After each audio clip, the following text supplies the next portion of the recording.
Magnetic force की value completely in magnitude and direction will be given by this expression q v cross p. ठीक है, जो लोग ये पूछ रहे थे लास्ट टाइम मुझसे कि मैग्नेटिक फोर्स की जो डायरेक्शन होगी वो वेलोसिटी और मैग्नेटिक फील्ड के परपेंडिकुलर होनी चाहिए, तो वेलोसिटी और मैग्नेटिक फील्ड के परपेंडिकुलर का मतलब बी क्रॉस बी क्यों नहीं? तो फोर्स की डायरेक्शन बी क्रॉस बी के अलोंग भी आती है। अगर नेगेटिव चार्ज होगा तो फोर्स बी क्रॉस बी के ऑपोजिट होगा, जिसका मतलब बी क्रॉस बी है, और अगर पॉजिटिव चार्ज है तो वो बी क्रॉस बी की डायरेक्शन में फोर्स होगा। ठीक उसी तरह से जैसे इलेक्ट्रिक फील्ड की डायरेक्शन में पॉजिटिव चार्ज के ऊपर फोर्स एक्ट करेगा, ऑपोजिट डायरेक्शन में नेगेटिव चार्ज के ऊपर। ऑलराइट, ठीक है। अब जैसे ही हम लोगों को चार्ज पार्टिकल के ऊपर मैग्नेटिक फील्ड की वजह से फोर्स पता चल जाता है, अब हम पता करना चाहते हैं कि मैग्नेटिक फील्ड के अंदर चार्ज पार्टिकल को प्रोजेक्ट करने के बाद चार्ज पार्टिकल का की पाथ कैसी होगी। ठीक, अगली चीज जो हमें पता करनी चाहिए, ठीक है, वो ये होगी कि चार्ज पार्टिकल के ऊपर फोर्स हमेशा कितना एक्ट करे, ये तो हमें पता ही है। फोर्स को देख करके हम ये बताना चाहते हैं कि चार्ज पार्टिकल का ओवरऑल पाथ कैसा होगा। ठीक है, तो पाथ पता करने के लिए बहुत सारी पॉसिबिलिटीज हो सकती हैं। मैग्नेटिक फील्ड किसी डायरेक्शन में होगा, चार्ज पार्टिकल को किसी और डायरेक्शन में हम प्रोजेक्ट करेंगे, और अलग अलग पॉसिबिलिटीज के करस्पॉन्डिंग चार्ज पार्टिकल का अलग अलग पाथ आएगा ऑब्वियसली। ठीक है, तो एक एक करके डिस्कस करते हैं, और सबसे पहले हम एक सबसे सिंपलेस्ट केस डिस्कस करते हैं। हमारा टारगेट तो यही है कि मैग्नेटिक फील्ड तुम्हें दे दी जाएगी और चार्ज पार्टिकल को कैसे भी प्रोजेक्ट किया जाए तुम्हें एग्जैक्टली पता होना चाहिए कि पार्टिकल कैसे ट्रैवल करेगा। ठीक है, लेकिन हम स्टार्ट कर रहे हैं कुछ इस तरह की सिचुएशन से। एक सिंपल सिचुएशन से स्टार्ट करते हैं। लेट अस से किसी रीजन में magnetic uniform magnetic field exist कर रही है। ठीक है, सबसे पहली चीज मान लो यहाँ पर बिल्कुल यूनिफॉर्म मैग्नेटिक फील्ड है, यूनिफॉर्म मैग्नेटिक फील्ड। ठीक है, यूनिफॉर्म मैग्नेटिक फील्ड कैसी है लेटेस्ट से?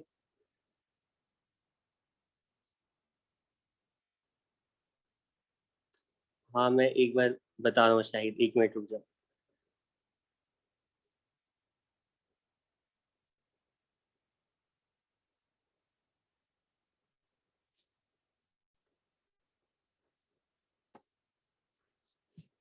ठीक है, अच्छा, अगर किसी ने अभी ज्वाइन किया है तो अभी तक मैंने सिर्फ इतना बोला है कि हम लोगों को चार्ज पार्टिकल के ऊपर मैग्नेटिक फील्ड की वजह से कितना फोर्स एक्ट करता है ये पता है। फोर्स की वैल्यू होती है F F equals Q B cross B. अब उसके बाद हमारा टारगेट यही है कि चार्ज पार्टिकल को हम कैसे भी प्रोजेक्ट कर देते हैं मैग्नेटिक फील्ड के अंदर, हम जानना चाहते हैं कि चार्ज पार्टिकल का पाथ कैसा होगा। ठीक है, पाथ के साथ साथ ओवरऑल मोशन जानना चाहते हैं। पाथ का मतलब ओवरऑल मोशन, अलग अलग टाइम में उसकी वेलोसिटी क्या क्या होंगी, है ना, और पाथ क्या क्या होगा, पोजीशन क्या क्या होगी। ठीक है, तो सबसे पहला हम ऐसी सिचुएशन इमेजिन कर रहे हैं जहाँ पे बिल्कुल यूनिफॉर्म मैग्नेटिक फील्ड एग्जिस्ट कर रही है।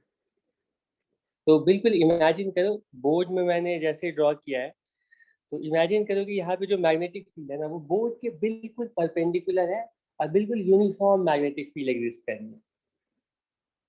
ठीक है, बिल्कुल uniform magnetic field perpendicular to the plane of board. ठीक है, और inside the plane of board magnetic field कैसे है सबको पता है। ओके, मतलब ये हर जगह पर मैग्नेटिक फील्ड एग्जिस्ट कर रही है। हम मैग्नेटिक फील्ड के अंदर वाले मैग्नेटिक फील्ड के अंदर किसी पॉइंट पर है, बिल्कुल यूनिफॉर्म मैग्नेटिक फील्ड है।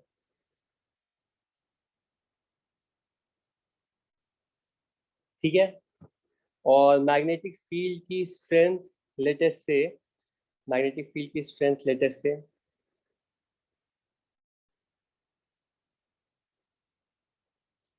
ठीक है, बी है इसको।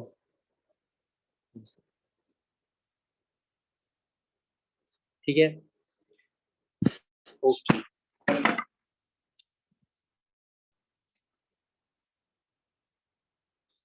और हमारे पास एक चार्ज पार्टिकल है कुछ इस तरह से, ये हमारे पास कोई चार्ज पार्टिकल है।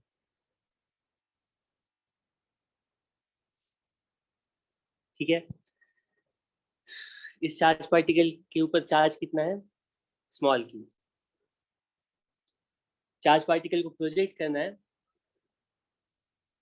अगर हम पहला क्वेश्चन, अगर हम इस चार्ज पार्टिकल को inside the plane of board project करेंगे तो चार्ज पार्टिकल के ऊपर कितना फोर्स एक्ट करेगा, जीरो एक्ट करेगा। ठीक, मैग्नेटिक फील्ड की डायरेक्शन में कोई फोर्स नहीं एक्ट करेगा। Outside the plane of board बिल्कुल परपेंडिकुलर प्रोजेक्ट करेंगे तो चार्ज पार्टिकल बिल्कुल वैसे ही स्ट्रेट लाइन में सेम वेलोसिटी से ट्रैवल करता रहेगा। ठीक है, तो हमें मैग्नेटिक फील्ड से किसी एंगल पर प्रोजेक्ट करना पड़ेगा। लेट अस से हम इंटेंशनली पहले केस में चार्ज पार्टिकल को बिल्कुल मैग्नेटिक फील्ड के परपेंडिकुलर डायरेक्शन में प्रोजेक्ट करते हैं। तो मैग्नेटिक फील्ड की जो भी डायरेक्शन है उसके ठीक परपेंडिकुलर डायरेक्शन में चार्ज पार्टिकल को प्रोजेक्ट करें। ठीक, कुछ बिल्कुल परपेंडिकुलर डायरेक्शन में। तो परपेंडिकुलर मतलब चार्ज पार्टिकल की जो वेलोसिटी होगी वो ऑब्वियसली कुछ कैसे होगी, मैग्नेटिक फील्ड के परपेंडिकुलर का मतलब वेलोसिटी बोर्ड के प्लेन में ही आएगी। ये चार्ज पार्टिकल की वेलोसिटी। ठीक है, तो किसी इंस्टेंट पे हम चार्ज पार्टिकल को v वेलोसिटी से मैग्नेटिक फील्ड के परपेंडिकुलर डायरेक्शन में प्रोजेक्ट कर देते हैं। अब क्वेश्चन है कि जैसे ही हम प्रोजेक्ट करेंगे इमीडिएटली चार्ज पार्टिकल के ऊपर फोर्स कैसे एक्ट करेगा। चार्ज पार्टिकल का मोशन पता करने के लिए, ये कोई भी किसी भी पार्टिकल का मोशन पता करने का मतलब होता है पहले हम न्यूटन को अप्लाई करके फोर्स पता करते हैं, फोर्स से सॉरी पहले फोर्स देखते हैं, फोर्स से न्यूटन को अप्लाई करके एक्सेलरेशन निकालते हैं और एक्सेलरेशन से काइनेमेटिक्स इक्वेशन यूज करके फिर बाकी सारी चीजें डिस्टेंस, वेलोसिटी, पोजीशन, ये सारी चीजें कैलकुलेट करते हैं। ठीक है, तो स्टार्टिंग में बिल्कुल फोर्स कैसे एक्ट कर रहा होगा, एक्सेलरेशन किधर की तरफ होगा। जैसे ही हमने प्रोजेक्ट किया फोर्स किधर एक्ट कर रहा होगा और कितना एक्ट करेगा। तो मैग्नेटिक फील्ड के अंदर चार्ज पार्टिकल के ऊपर फोर्स कितना एक्ट करता है, क्यू वी क्रॉस बी। ठीक है, तो क्यू वी क्रॉस बी का मतलब है सबसे पहले फोर्स की डायरेक्शन बताओ, उसके बाद मैग्नीट्यूड देखेंगे। मैं यहाँ पे फोर्स का एक्सप्रेशन लिख देता हूँ, तुम लोग भूल जा रहे हो लग रहा है, 2-3 दिन के बाद अगर क्लास हुई है तो तुम लोग इतनी जल्दी भूल जाते हो। हाँ, वेरी गुड। किसी भी चार्ज पार्टिकल के ऊपर फोर्स की डायरेक्शन होती है v क्रॉस b के अलावा। तो वेलोसिटी किधर है, राइट वर्ड, ये वेलोसिटी है। मैग्नेटिक फील्ड किधर है, inside the plane of board है। तो राइट हैंड से v क्रॉस b करने की कोशिश करो तो थंब की डायरेक्शन किधर पॉइंट करेगी, गुड, ऑब्वियसली बिल्कुल v cross b velocity magnetic field की परपेंडिकुलर, फोर्स कुछ ऐसे एक्ट है, ये मैग्नेटिक फोर्स की डायरेक्शन है। ठीक है, तो अभी हम ओवरऑल पिक्चर पर कॉन्सेंट्रेट नहीं कर रहे। अभी मुझे सिर्फ इतना समझा दो, तुमने किसी पार्टिकल को मान लो किसी पार्टिकल को ये इधर की तरफ प्रोजेक्ट किया, कि कोई पार्टिकल है और उसको इधर की तरफ प्रोजेक्ट किया, वेलोसिटी किसी डायरेक्शन में है और उसी मोमेंट पे अगर चार्ज पार्टिकल सॉरी किसी पार्टिकल के ऊपर उसी मोमेंट में अगर फोर्स या एक्सेलरेशन वेलोसिटी के परपेंडिकुलर होता है तो इस एक्सेलरेशन की वजह से पार्टिकल का पाथ कैसा होना चाहिए। तो हमें पता है कि जब भी पार्टिकल की एक्सेलरेशन वेलोसिटी के परपेंडिकुलर होती है तो ये एक्सेलरेशन वेलोसिटी का मैग्नीट्यूड चेंज नहीं करती है, सिर्फ डायरेक्शन चेंज करती है। ठीक है, तो थोड़ी देर बाद तुम गेस करोगे ना कि क्या होगी, वेलोसिटी जितनी थी मैग्नीट्यूड सेम रहेगा, बस वेलोसिटी थोड़ा सा उसकी डायरेक्शन चेंज कर जाएगी, बेंड कर जाएगी। तो वेलोसिटी किस डायरेक्शन में आएगी, कुछ ऐसे हो जाएगी। ठीक है, गेस कर सकते हो तुम? एक मोमेंट के बाद मैं थोड़ा सा एग्जैजरेट करके बना रहा हूँ। मान लो पार्टिकल यहाँ पहुंच गया और इसकी वेलोसिटी कुछ ऐसे हो जाएगी, इमेजिन कर सकते हो? ठीक है, मैग्नीट्यूड चेंज नहीं होगा, लेकिन इसकी जो डायरेक्शन है ना, इस फोर्स की वजह से कुछ ऐसे बेंड कर जाएगी। लेकिन जैसे ही पार्टिकल की वेलोसिटी चेंज करती है, तो अब चार्ज पार्टिकल के ऊपर फोर्स भी चेंज कर जाएगा, क्योंकि फोर्स चार्ज पार्टिकल की वेलोसिटी पर डिपेंड करता है। तो थोड़ी देर बाद ही अब पार्टिकल के ऊपर जो फोर्स है ना, वो कैसे एक्ट करेगा, अब फिर से v क्रॉस भी करेंगे तो तुम पता लगा सकते हो फोर्स कुछ यूं एक्ट करेगा इस बार। ठीक है, और फिर से हम बोलेंगे क्योंकि फोर्स वेलोसिटी के परपेंडिकुलर है, तो ये फोर्स पार्टिकल की वेलोसिटी की डायरेक्शन चेंज करेगा, मैग्नीट्यूड चेंज नहीं करेगा, डायरेक्शन और चेंज करेगी, तो डायरेक्शन कुछ ऐसे हो जाएगी, है ना, तो वेलोसिटी कुछ देर बाद यूं हो जाएगी। लेकिन वेलोसिटी जैसे ही बेंड होगी तो फोर्स फिर से वेलोसिटी के परपेंडिकुलर कुछ ऐसे एक्ट करेगा। ठीक है, मैं अज्यूम कर रहा हूँ कि तुम्हें पता है कि कोई भी पार्टिकल होता है तो उसके ऊपर जो फोर्स का टेंजेंशियल कंपोनेंट होता है, ये टेंजेंशियल एक्सेलरेशन होती है, तो वो वेलोसिटी के मैग्नीट्यूड को चेंज करती है, और जो नॉर्मल एक्सेलरेशन होती है वो डायरेक्शन चेंज करने के लिए रिस्पॉन्सिबल होती है। तो यहाँ पे क्योंकि मैग्नेटिक फोर्स पार्टिकल की वेलोसिटी के परपेंडिकुलर है और हमेशा परपेंडिकुलर है, मैग्नेटिक फोर्स वेलोसिटी के हमेशा परपेंडिकुलर है, तो इससे तुम थोड़ा थोड़ा अब इमेजिन कर पा रहे होगे कि पार्टिकल का जो ओवरऑल मोशन है ना, वो कैसा होगा। कुछ देर के बाद पार्टिकल यहाँ आएगा, ठीक है, फोर्स की डायरेक्शन फिर परपेंडिकुलर हो जाएगी, पार्टिकल कुछ यहाँ पर आएगा, ये वेलोसिटी कुछ ऐसे हो गई है, फोर्स की डायरेक्शन फिर से परपेंडिकुलर हो जाएगी, पार्टिकल कुछ और आगे जाएगा कि फोर्स, ये जो फोर्स है वो वेलोसिटी की डायरेक्शन बेंड करके फिर से कुछ यूं कर देगा, लेकिन अब फोर्स फिर से इधर एक्ट करेगा। तो तुम इमेजिन कर सकते हो कि पार्टिकल, तुम अंदाजा लगा सकते हो कि पार्टिकल का जो मोशन है ना, वो कुछ सर्कुलर टाइप का होगा। ठीक है, या फिर हम लोग, मतलब इतना समझाने की बजाय मैं डायरेक्टली तुमसे कह सकता था, क्योंकि इस केस में पार्टिकल के ऊपर हमेशा एक कांस्टेंट फोर्स, मतलब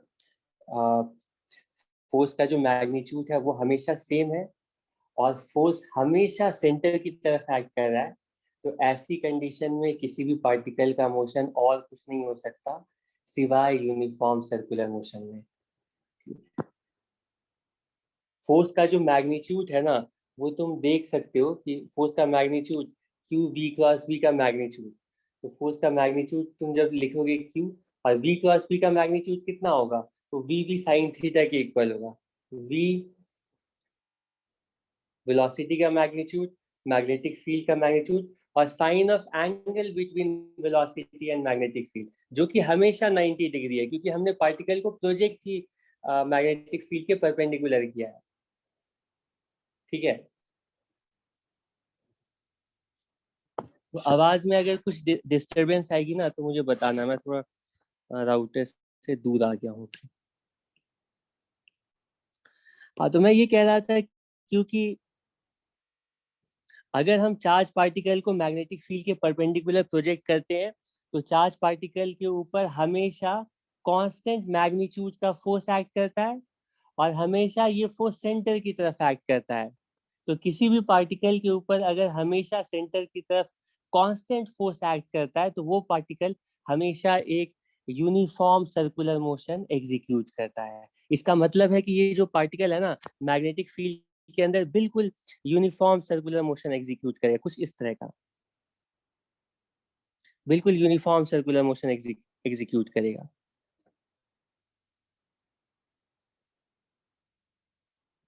ये कैसा सर्कल बना, एक मिनट।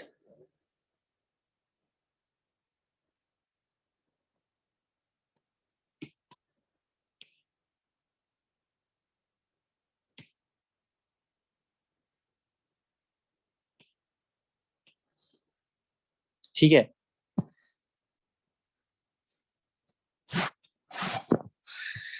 ठीक है,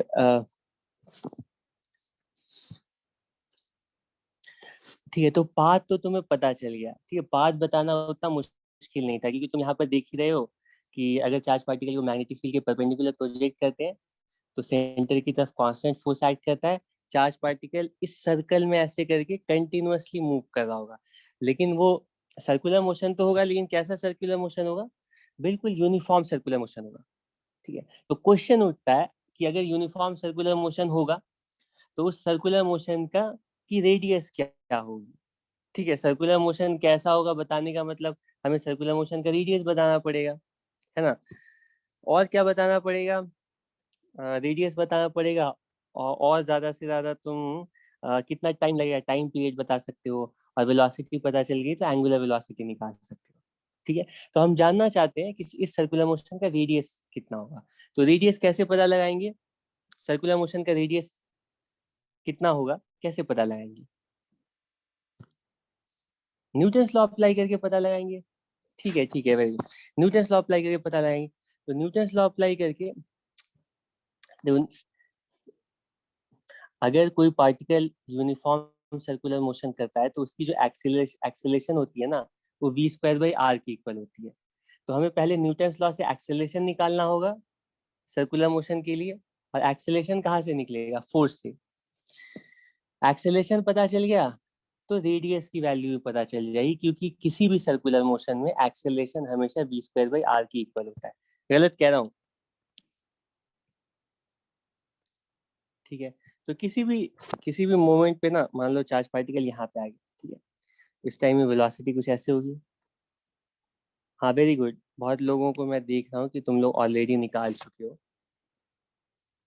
वेरी गुड, ये रेडियस है।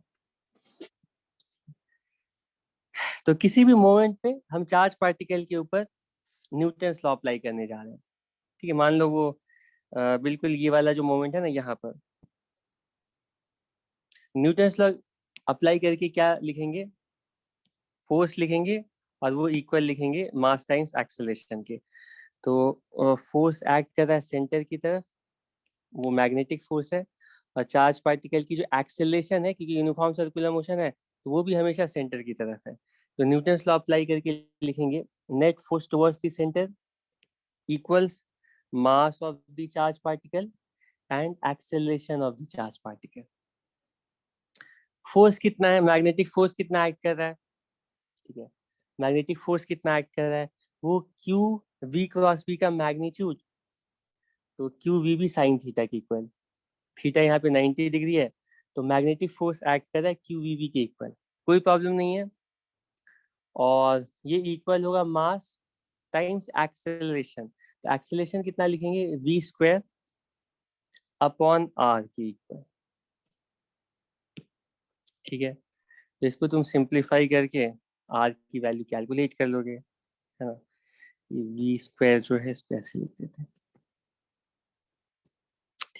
तो यहाँ पे एक वी कैंसिल हो जाएगा, और एक ही स्टेप में तुम्हें पता चल जाएगा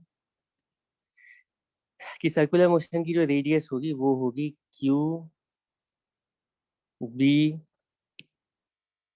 नहीं नहीं नहीं, उल्टा। रेडियस कितना होगा? M B upon Q B.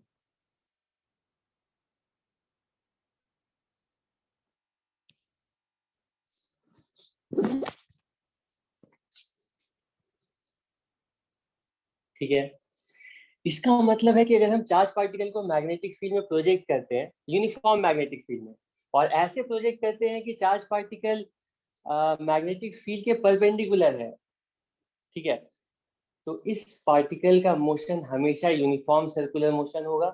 और उस यूनिफॉर्म सर्कुलर मोशन की रेडियस भी हम बता सकते हैं, वो कितनी होगी? वो क्योंकि चार्ज पार्टिकल हमें पता है, तो चार्ज पार्टिकल का मास और चार्ज पता है, और मैग्नेटिक फील्ड की स्ट्रेंथ भी पता है, और कितनी वेलोसिटी से प्रोजेक्ट करें वो डिसाइड करेगा कि रेडियस कितना होगा। ठीक है, तो रेडियस ऑफ सर्कुलर मोशन की वैल्यू होगी M B upon Q B के इक्वल। ठीक है, तुम देख सकते हो कि हम जितना ज्यादा वेलोसिटी से प्रोजेक्ट करेंगे ना, तुम गेस कर सकते हो कि जितनी ज्यादा वेलोसिटी से हम प्रोजेक्ट करेंगे तो रेडियस ऑफ सर्कुलर मोशन उतना ही ज्यादा होगा। ऑब्वियस है। लेकिन मैग्नेटिक फील्ड जितनी स्ट्रांग होगी उतना स्ट्रांग फोर्स एक्ट करेगा, तो वो उतने ही छोटे सर्कल में पार्टिकल को रिवॉल्व करेगा। ठीक है, वेलोसिटी जितनी ज्यादा होगी उतना ज्यादा रेडियस होगी, होना ही चाहिए था, और मैग्नेटिक फील्ड जितनी स्ट्रांग होगी उतना कम रेडियस होगा। एनीवे, ये एक्सप्रेशन तुम्हें रेडियस ऑफ सर्कुलर मोशन का हमेशा याद रहना चाहिए, और वो ऑटोमेटिकली याद ही रहेगा, तुम्हें एफर्ट लगाने की जरूरत नहीं है।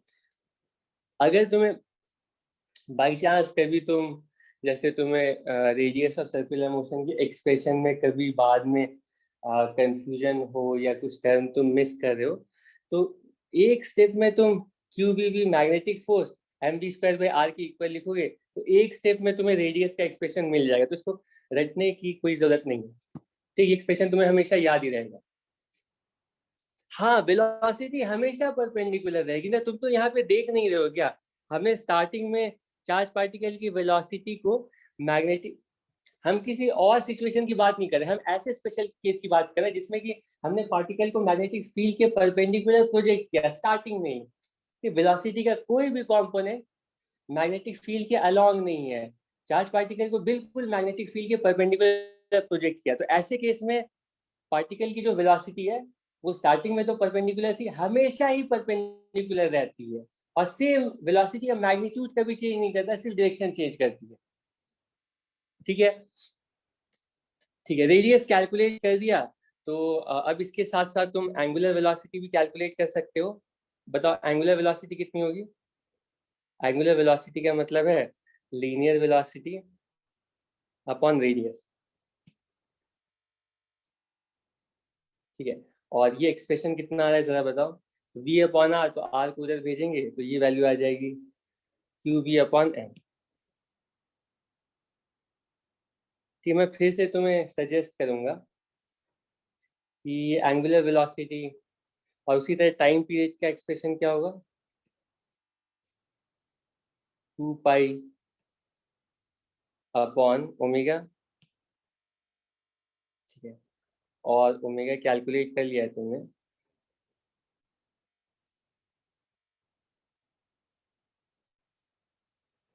अच्छा, आवाज आ रही है सही से? अरे इसको थोड़ी देर के लिए मैं बंद कर रहा हूँ बहुत। ठीक है, ये वाली चलानी है, चला। हाँ, तो ये कह रहा था कि टाइम पीरियड की जो वैल्यू है वो है कितनी हो जाएगी, 2 पाई एम अपॉन क्यू। चेक कर लो सब, सारे एक्सप्रेशन सही लिखे हैं कि नहीं। और इनको रटना नहीं है, जैसे ही तुमने रेडियस निकाला ना तो इमीडिएटली v अपॉन आर से तुम एंगुलर वेलोसिटी भी कैलकुलेट कर लोगे। सर्कुलर मोशन में एंगुलर वेलोसिटी की वैल्यू v अपॉन आर की इक्वल होती है, या v इक्वल्स ओमेगा आर, ये तुम्हें पहले से पता है।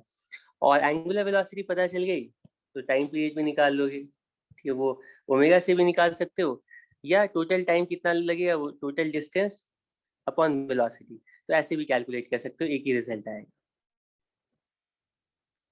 ठीक है, यहाँ तक तो ठीक है। अब इसमें मेरा क्वेश्चन तुम लोगों से ये है, रेडियस का जो एक्सप्रेशन है अंडरस्टूड है कि जितना फास्ट हम चार्ज पार्टिकल को मान लो डबल वेलोसिटी से प्रोजेक्ट किए, तो ये एक्सप्रेशन कहता है कि सर्कुलर मोशन का जो रेडियस है ना वो भी डबल हो जाए, कुछ इस तरह का मोशन हो। रेडियस जो है वो वेलोसिटी के प्रोपोर्शनल होगी, फिर वेलोसिटी ज्यादा होगी तो रेडियस ऑफ सर्कुलर मोशन ज्यादा होगा, ये अंडरस्टूड है।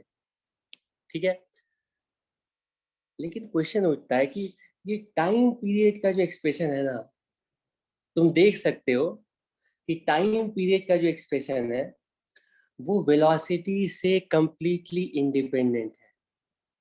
मतलब कि अगर सेम चार्ज पार्टिकल को तुम सेम मैग्नेटिक फील्ड में प्रोजेक्ट कर रहे हो, तो उस पार्टिकल को चाहे स्लो प्रोजेक्ट करो या फास्ट प्रोजेक्ट करो, चार्ज पार्टिकल को एक साइकिल कंप्लीट करने में सेम टाइम ही लगेगा। इसको कौन जस्टिफाई करेगा? ऐसा तुम्हें लगना चाहिए कि ज्यादा वेलोसिटी से प्रोजेक्ट करेंगे तो ज्यादा तेजी से मूव करेगा, तो ज्यादा टाइम लगना चाहिए, कम वेलोसिटी से कम टाइम। लेकिन एक्सप्रेशन से पता चलता है कि सेम टाइम में, ऐसा क्यों हो रहा है?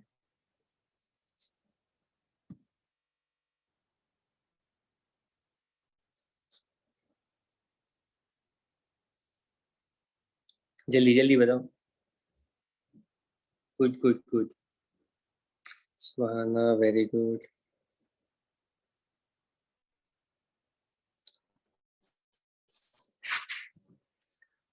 हाँ very good. Arvind Kejriwal very good. Obviously obviously देखो, अगर हम ज्यादा वेलोसिटी से प्रोजेक्ट करेंगे ना, तो एक्सप्रेशन से पता चलता है कि सर्कुलर मोशन का रेडियस भी बढ़ेगा। मतलब अगर धीरे से मान लो प्रोजेक्ट किया, तो उसका छोटा रेडियस होगा, और छोटे रेडियस होने का मतलब कम डिस्टेंस ट्रेवल करनी पड़ेगी। तो अगर कम स्पीड है तो कम डिस्टेंस भी है ना, और ज्यादा स्पीड है तो उसको ज्यादा डिस्टेंस ट्रेवल करनी है। तो टाइम जो कि डिस्टेंस ट्रेवल अपॉन वेलोसिटी के इक्वल होती है, तो टाइम लेकिन सेम ही लगेगा। ठीक है, अगर सेम पार्टिकल हम ले रहे हैं तो एक साइकिल कंप्लीट करने में सेम टाइम लगेगा। और तुम देखो कि इस प्रिंसिपल को हम लोग एक बहुत ही इंपॉर्टेंट डिवाइस साइक्लोट्रॉन में यूज करते हैं। ठीक है, तो इसका बहुत ही सिग्निफिकेंट यूज होता है, सिग्निफिकेंट एप्लीकेशन होता है बाद में जाकर के। ठीक है, तो ये फर्स्ट केस की कंप्लीट कहानी। अगर हम मैग्नेटिक फील्ड के परपेंडिकुलर प्रोजेक्ट करते हैं चार्ज पार्टिकल को, तो उसके बारे में तुम सारी चीजें बता सकते हो। पार्टिकल हमेशा मैग्नेटिक फील्ड के परपेंडिकुलर मूव करता रहेगा, यूनिफॉर्म सर्कुलर मोशन में मूव करेगा, जिसका मतलब उसकी वेलोसिटी कभी चेंज नहीं करेगी। लेकिन सर्कुलर मोशन का रेडियस कितना होगा, mv/qb। रेडियस पता है तो टाइम पीरियड, एंगुलर वेलोसिटी भी पता है, यानी सारी चीजें हमें चार्ज पार्टिकल के मोशन के बारे में पता है। ठीक है, अब इससे सिंपल सिंपल क्वेश्चंस पूछे जा सकते हैं। तो मैं क्वेश्चंस पर आने से पहले इनके कुछ एप्लीकेशंस बता दे रहा हूँ। एप्लीकेशन बहुत सारे हैं, लेकिन मैं अभी 2 एप्लीकेशन बस बता रहा हूँ।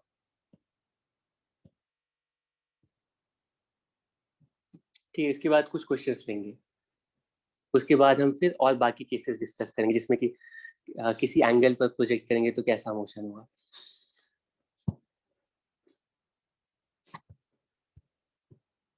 सबसे पहला एप्लीकेशन होता है वेलोसिटी सेलेक्टर की तरह। ठीक है,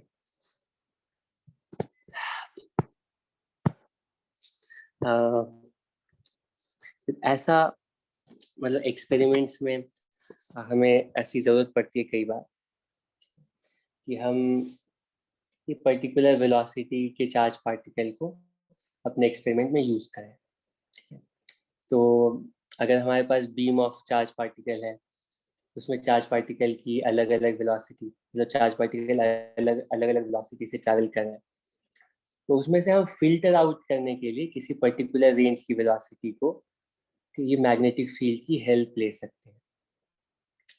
अच्छा, एक चीज मैं बताना भूल गया कि यहाँ पर जो पिछला एग्जाम्पल मैंने दिया था, इसमें कहीं पर भी इलेक्ट्रिक फील्ड प्रेजेंट नहीं है। ठीक है, अगर इलेक्ट्रिक फील्ड प्रेजेंट होगी तो उस पर इलेक्ट्रिक फोर्स भी आएगा। तो हम लोग ऐसा रीजन इमेजिन करें जहाँ पे सिर्फ मैग्नेटिक फील्ड एग्जिस्ट कर रही है, और वो भी यूनिफॉर्म मैग्नेटिक फील्ड है।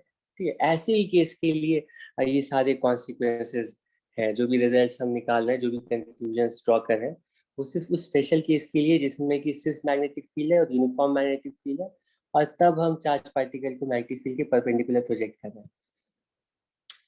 ठीक है, पहला एप्लीकेशन वेलोसिटी सेलेक्टर। तो हम क्या करते हैं कि फिर से यूनिफॉर्म मैग्नेटिक फील्ड बनाते हैं। ठीक है, लेकिन इससे पहले जो मैग्नेटिक फील्ड हमने क्रिएट की थी, वो हर जगह, यहाँ पे सॉरी, हाँ, यहाँ पे हर जगह यूनिफॉर्म मैग्नेटिक फील्ड थी। ठीक है, तो इमेजिन करो कि मान लो मैग्नेटिक फील्ड थी, लेकिन ये जो लेफ्ट हैंड साइड ये वाला जो रीजन है ना, इसको किसी तरह से हमने शील्ड कर दिया है, मैग्नेटिक फील्ड को शील्ड कर दिया। ठीक, कैसे शील्ड करते हैं वो आगे का टॉपिक है, वो हम लोग, जैसे इलेक्ट्रिक फील्ड को शील्ड करने के लिए हमारे पास कंडक्टर्स होते हैं। ठीक, कंडक्टर की हेल्प से हम इलेक्ट्रिक फील्ड को किसी रीजन में शील्ड कर सकते हैं, उसी तरह मैग्नेटिक फील्ड को भी शील्ड कर सकते हैं। कैसे शील्ड करेंगे वो हम बाद में डिस्कस करेंगे। लेकिन इमेजिन करो कि ये जो बाउंड्री है ना, इसके लेफ्ट पार्ट में कोई मैग्नेटिक फील्ड नहीं है, राइट पार्ट में यूनिफॉर्म मैग्नेटिक फील्ड एग्जिस्ट कर रही है। ठीक है, क्या करेंगे, बीम ऑफ चार्ज पार्टिकल्स को प्रोजेक्ट करते हैं, बीम ऑफ चार्ज पार्टिकल्स को इस तरह से प्रोजेक्ट करते हैं। अब बताओ, जैसे ये चार्ज पार्टिकल मैग्नेटिक फील्ड के अंदर एंटर करेंगे तो चार्ज पार्टिकल का मोशन कैसा होगा। मैग्नेटिक फील्ड एंटर करने से पहले पहले तो, क्योंकि कोई ना इलेक्ट्रिक फील्ड है ना मैग्नेटिक फील्ड है, तो उससे पहले पहले तो चार्ज पार्टिकल बिल्कुल स्ट्रेट लाइन मोशन फॉलो करके आगे जा रहे हैं। लेकिन जैसे ही चार्ज पार्टिकल मैग्नेटिक फील्ड में एंटर करेंगे, ठीक है, अब इनके ऊपर फोर्स एक्ट करे। कैसे फोर्स एक्ट करेगा, वेलोसिटी इधर की तरफ है, मैग्नेटिक फील्ड अंदर की तरफ है, तो v क्रॉस b इधर की तरफ फोर्स एक्ट करेगा, तो चार्ज पार्टिकल की वेलोसिटी कुछ यूं मुड़ेगी, ठीक है। फिर उसके बाद फोर्स यूं एक्ट करेगा, तो ओवरऑल चार्ज पार्टिकल का जो मोशन है ऐसा सर्कुलर मोशन होगा। लेकिन ऐसे केस में क्या चार्ज पार्टिकल का सर्कुलर मोशन कंप्लीट हो पाएगा, देख करके बताओ। अगर मान लो हर जगह मैग्नेटिक फील्ड रहती ना, तब तो हमेशा के लिए ये पार्टिकल सर्कुलर मोशन करता रह जाता इनफाइनाइट टाइम के लिए। लेकिन तुम देख सकते हो, क्योंकि मैग्नेटिक फील्ड स्पेसिफिक रीजन में रिस्ट्रिक्टेड है, तो ये अपना नॉर्मल सर्कुलर मोशन कंटिन्यू तो करेगा पहले की तरह, सारी चीजें सेम होगी, सारी चीजें सेम होगी। लेकिन लेकिन सर्कुलर मोशन करते करते जैसे ही चार्ज पार्टिकल अपना सेमी सर्कल कंप्लीट करेगा, ठीक है, सेमी सर्कल कंप्लीट करेगा, उसके बाद वो मैग्नेटिक फील्ड से बाहर निकल जाएगा, तो अब इसके ऊपर कोई मैग्नेटिक फोर्स नहीं एक्ट करेगा, तो अब ये चार्ज पार्टिकल ना बिल्कुल स्ट्रेट लाइन ट्रेवल करके बाहर आ जाएगा, ठीक है। तो ये अपना सर्कुलर मोशन कंप्लीट तो नहीं कर पा रहा है, लेकिन जितने टाइम के लिए भी अपना सर्कुलर मोशन कवर कर रहा है, उतनी देर के लिए सर्कुलर मोशन का रेडियस कितना होगा, टाइम क्या लगेगा, एंगुलर वेलोसिटी कितनी होगी, पहले की तरह ही कैलकुलेट कर सकते हैं। टाइम तो आधा लगेगा टोटल टाइम पीरियड का, वो तुम गेस कर सकते हो। रेडियस कितना होगा, रेडियस कितना होगा, M V upon Q V. अच्छा, ये जो रेडियस का एक्सप्रेशन है, क्योंकि न्यूमरेटर में मास, इसको कई बार ना ऐसे लिखते हैं, मोमेंटम, एम वी का मतलब momentum of the charge particle upon Q. ठीक है, ठीक है। अब तुम देख सकते हो कि इस बीम ऑफ चार्ज पार्टिकल में सारे पार्टिकल सेम सेम टाइप के हैं। मतलब मान लो हम प्रोटॉन बीम को प्रोजेक्ट करें, तो इसमें सारे पार्टिकल्स प्रोटॉन पार्टिकल्स हैं। तो प्रोटॉन पार्टिकल्स होने का मतलब है ये मास और चार्ज तो सारे पार्टिकल का सेम है, मैग्नेटिक फील्ड सबके लिए सेम है। तो ये जो रेडियस है ना, वो उनकी वेलोसिटी पर डिपेंड करेगा। जिसकी वेलोसिटी ज्यादा होगी उसका रेडियस ऑफ सर्कुलर मोशन भी ज्यादा होगा, जिसकी वेलोसिटी कम होगी उसका रेडियस ऑफ सर्कुलर मोशन कम होगा। यानी जो कम वेला कम वेलोसिटी से ट्रैवल कर रहा होगा ना, वो कुछ और पहले ही निकल जाएगा बाहर, ठीक है। और जो ज्यादा वेलोसिटी से ट्रैवल कर रहा होगा, वो और दूर में जा करके बाहर आएगा, ठीक है। तो तुम एक स्ट्रीम चार्ज पार्टिकल का प्रोजेक्ट करते हो मैग्नेटिक फील्ड के अंदर, और तुम्हें इस तरह से अलग अलग वेलोसिटी के लिए ना अलग अलग जगह से ये चार्ज पार्टिकल बाहर आते हैं। तो तुम्हें जिस भी पर्टिकुलर वेलोसिटी के चार्ज पार्टिकल चाहिए, उनको तुम अपने डिटेक्टर में, ठीक है, पिक कर सकते हो और उसको अपने एक्सपेरिमेंट में यूज कर सकते हो, ठीक है, कोई प्रॉब्लम नहीं है, ठीक है। दूसरा एप्लीकेशन है, दूसरा एप्लीकेशन है दूसरा एप्लीकेशन होता है मास स्पेक्ट्रोमीटर्स में।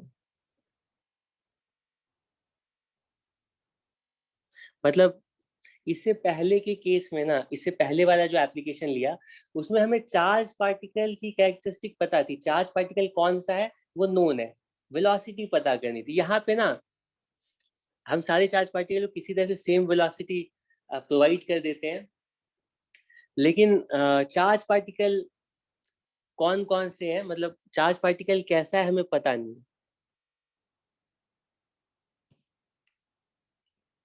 तो हम मैग्नेटिक फील्ड्स की हेल्प से चार्ज पार्टिकल के लिए ना Q अपॉन B का रेशियो भी कैलकुलेट कर सकते हैं। तो यहाँ पे फिर से ये स्ट्रीम ऑफ चार्ज पार्टिकल्स हैं, ये स्ट्रीम ऑफ चार्ज पार्टिकल जा रहे हैं, ठीक है, एंटर करते हैं। लेकिन इस बार ये सारे चार्ज पार्टिकल सेम नहीं है, अलग अलग चार्ज पार्टिकल्स है। तो रेडियस ऑफ सर्कुलर मोशन की जो वैल्यू होती है mv/cv, ठीक है, mv/cv, mv/cv। तो इस बार सारे चार्ज पार्टिकल की वेलोसिटी तो सेम है, मैग्नेटिक फील्ड तो सेम है, लेकिन चार्ज पार्टिकल अलग अलग है। तो सबके लिए ना m मास और चार्ज अलग अलग है। तो तुम इसी एक्सप्रेशन से बता सकते हो कि जो रेडियस ऑफ सर्कुलर मोशन है वो inversely proportional to specific charge है।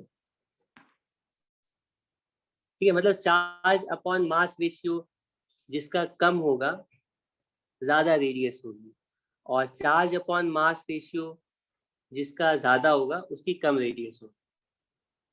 ठीक है, तो इसी तरह से अलग अलग पाथ से ये अलग अलग पार्टिकल्स है। तो एक टाइप पे मान लो प्रोटॉन यहाँ पे आ गए, ठीक है, और पॉजिट्रॉन यहाँ पर आ गया, अल्फा पार्टिकल कहीं और आ गए। तो अलग अलग पार्टिकल्स को अगर सेपरेट करना है तो भी हम मैग्नेटिक फील्ड की हेल्प ले सकते हैं। ठीक है, सिंपल है।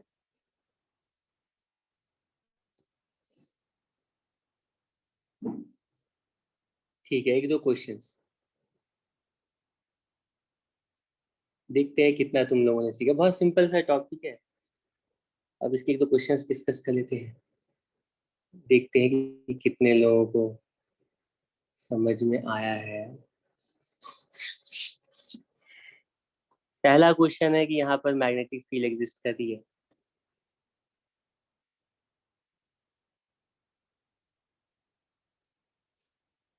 कि हम चार्ज पार्टिकल्स को इस तरह से ऐसे करके प्रोजेक्ट करते हैं कि उसमें से कुछ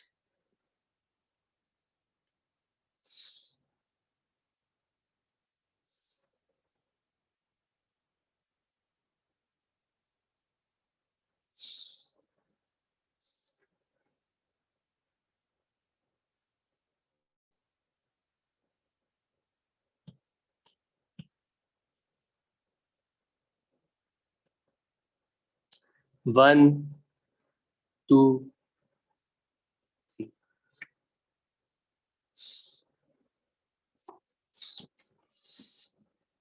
अच्छा मुझे बताओ, चलो पहले ये क्वेश्चन कंप्लीट कर दो। इसमें पूछा गया है कि इसमें पूछा गया है कि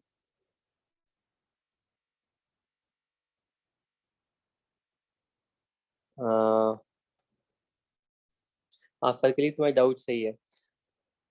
इसमें से पूछा गया कि अ, इसमें से बताओ कि कौन सा पाथ, यहाँ पे इलेक्ट्रॉन है, प्रोटॉन है और अल्फा पार्टिकल है।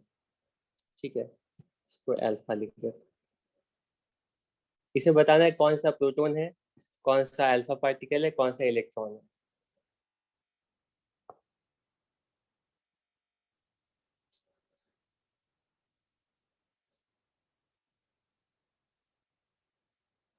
ओके ओके ओके, सबका बताओ।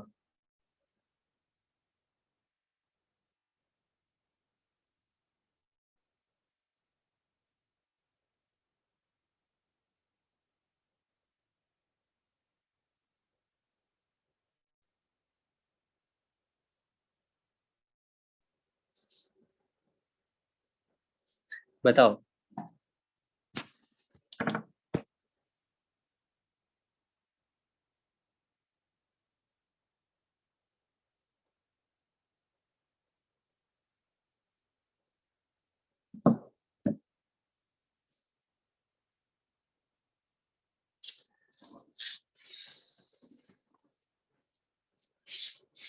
पहले तो इन दोनों चार्ज पार्टिकल्स को देखो।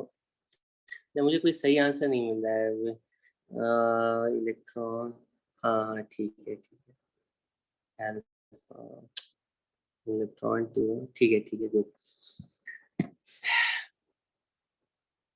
तो पहले तो ये समझो कि जैसे मान लो ये चार्ज पार्टिकल एंटर करते हैं तो वेलोसिटी इधर की तरफ है, मैग्नेटिक फील्ड किधर है, magnetic field inside the plane of board है, ठीक है। तो वेलोसिटी इधर, मैग्नेटिक फील्ड इनसाइड, तो v क्रॉस b करोगे तो इधर आएगा, ठीक है। यानी कि किसी भी पॉजिटिव चार्ज पार्टिकल के ऊपर जो फोर्स है वो v क्रॉस, क्योंकि फोर्स का एक्सप्रेशन क्या होता है, q v क्रॉस b, तो फोर्स की जो डायरेक्शन होती है वो हमेशा v क्रॉस b के अलोंग होती है अगर पॉजिटिव चार्ज पार्टिकल है। अगर ये चार्ज पार्टिकल नेगेटिव होगा तो फोर्स की डायरेक्शन v क्रॉस b के ऑपोजिट हो जाएगी। तो तुम देख सकते हो पाथ नंबर 2 और पाथ नंबर 3 ये दोनों पॉजिटिव चार्ज पार्टिकल्स हैं, ठीक, क्योंकि इन दोनों के ऊपर फोर्स v क्रॉस b की डायरेक्शन में एक्ट कर रहा है। और जो पार्ट नंबर 1 है ये नेगेटिव चार्ज पार्टिकल है, क्योंकि इसके ऊपर फोर्स v क्रॉस b के ऑपोजिट डायरेक्शन में एक्ट कर रहा है, ठीक है। तो तुम्हें और ज्यादा कुछ सोचने की जरूरत नहीं है, बिना सोचे मतलब बिना ज्यादा सोचे हुए तुम बता सकते थे कि ये जो 1 है ना वो तो इलेक्ट्रॉन है, ये इलेक्ट्रॉन है। अब 2 और 3 में कंपेयर करना है, तो हमें पता है कि रेडियस की वैल्यू होती है mv अपॉन क्यूबी। तो रेडियस की जो वैल्यू होती है वो inversely proportional to charge upon M होती है, चार्ज अपॉन मास रेशियो होती है। तो तुम प्रोटॉन के लिए चार्ज अपॉन मास रेशियो निकालो, अल्फा पार्टिकल के लिए निकालो और कंपेयर कर लो, ठीक है। तो प्रोटॉन और अल्फा पार्टिकल में किसका चार्ज अपॉन मास रेशियो ज्यादा होता है, बताओ किसका ज्यादा होता है। जिसका ज्यादा होगा चार्ज अपॉन मास रेशियो वो पाथ नंबर 3 फॉलो करेगा, जिसका कम होगा वो पाथ नंबर 2 फॉलो करेगा, ठीक है। नेक्स्ट क्वेश्चन है, एक और क्वेश्चन ले लेता हूँ, हालांकि मुझे 2-3 क्वेश्चन लेने थे। अगर इसका आंसर तुम जल्दी बता देते हो तो फिर हम और भी क्वेश्चन, 1-2 क्वेश्चन ले सकते हैं।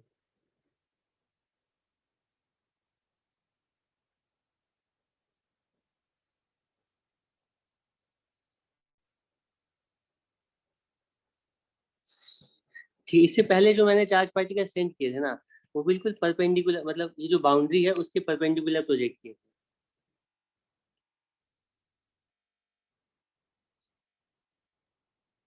ठीक है। अ,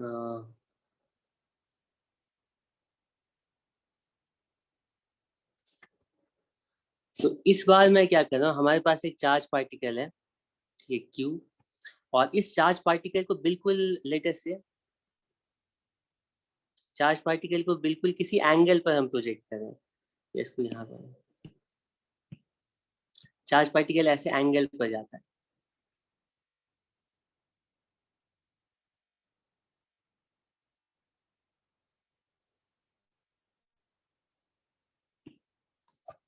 क्वेश्चन में पूछा गया है find find the time charge particle spends inside magnetic field. The particle spends, solve करो, इनसाइड द मैग्नेटिक फील्ड।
ये कुछ आवाज भी आ रही है क्या, मतलब आवाज साफ नहीं आ रही क्या मेरी?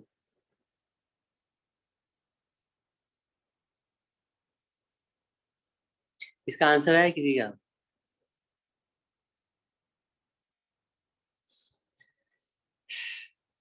ठीक है, सॉल्व करना स्टार्ट करते हैं। सॉल्व करने के लिए हम सोचेंगे कि स्टार्टिंग में जो चार्ज पार्टिकल की वेलोसिटी है,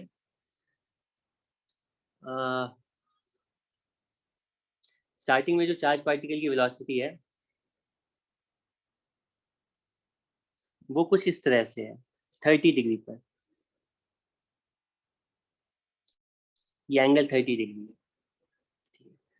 तो कोई बात नहीं, लेकिन जैसे ही ये चार्ज पार्टिकल मैग्नेटिक फील्ड के अंदर एंटर कर जाए, तो चार्ज पार्टिकल को पता नहीं है कि मैग्नेटिक फील्ड सिर्फ इतने ही रीजन में, वो तो अपना नॉर्मल सर्कुलर मोशन एग्जीक्यूट करना स्टार्ट कर देगा।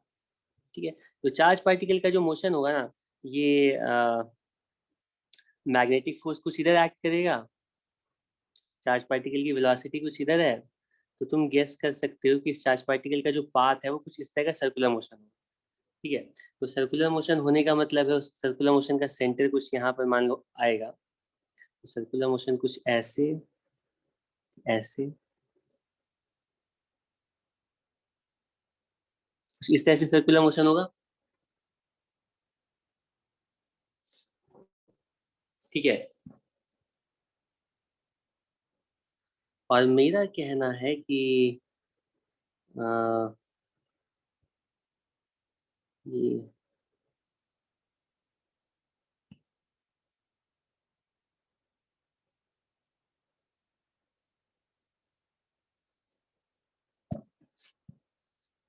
कुछ ऐसा ही तो होगा ना।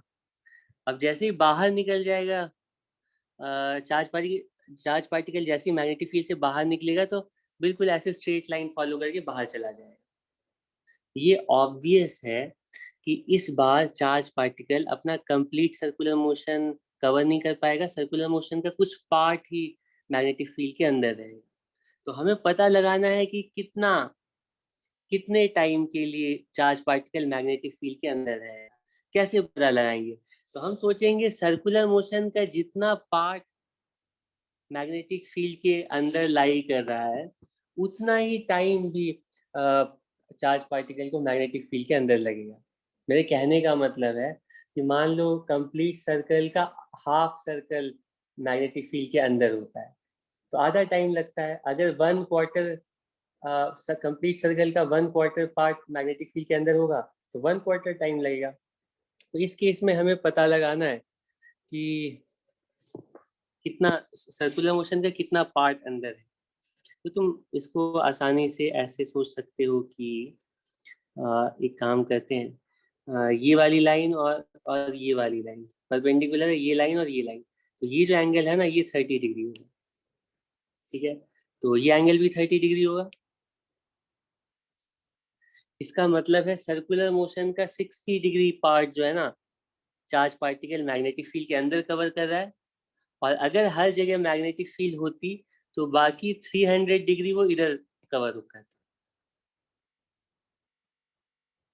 ठीक है, तो हम बोलेंगे हमें पता है कि 360 डिग्री के लिए कितना टाइम लगता है,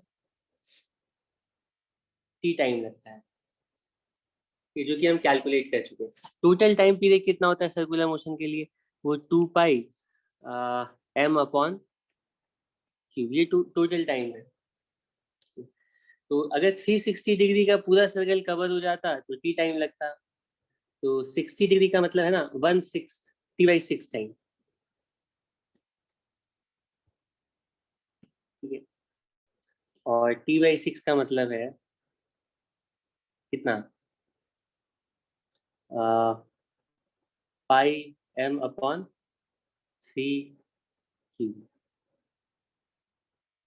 ये टाइम लगेगी। ये तुम्हारा आंसर है। ठीक है, बाकी मैं और कुछ क्वेश्चंस सेंड कर दूंगा, उसकी तुम प्रैक्टिस कर लेना, बाकी नेक्स्ट क्लास में डिस्कस करेंगे। अभी जितना बताया उसमें कुछ पूछना है किसी को?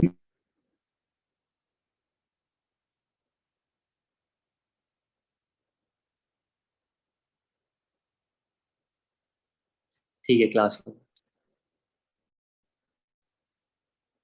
प्रीवियस स्लाइड्स में ये है, ये वेलोसिटी सेलेक्टर है, फिर मास स्पेक्ट्रोमीटर है, वेलोसिटी है, और ये फर्स्ट स्लाइड है, और ये क्वेश्चन जो था पिछला।